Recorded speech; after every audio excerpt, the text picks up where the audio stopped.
Today we are reading The Miraculous Journey of Edward Tulane by Kate D. Camillo. Several little girls on board gave Edward deep glances full of longing. They asked Abilene if they might hold him.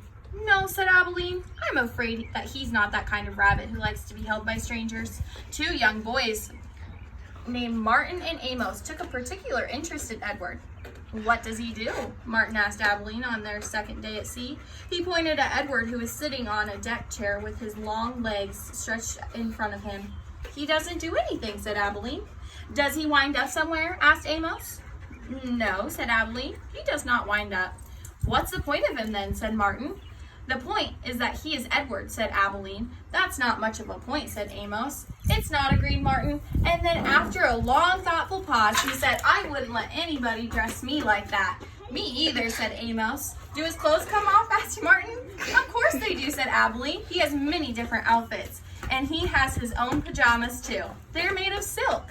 Edward, as usual, was disregarding the conversation. A breeze was blowing in off the sea, and the silk scarf wrapped around his neck billowed out behind him. On his head, he wore a straw boater.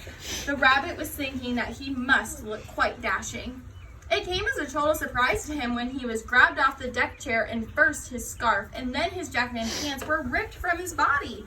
He heard his pocket watch hit the deck of the ship and then held upside down. He watched the watch roll merrily towards Abilene's feet. "Look at him," said Martin. "He's even got underwear." He held Edward aloft so that Amos could see. "Take it off," shouted Amos. "No!" screamed Abilene.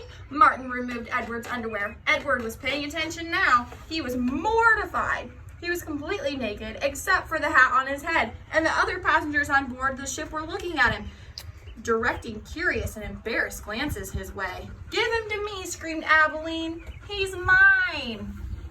And that's where we're going to stop for today.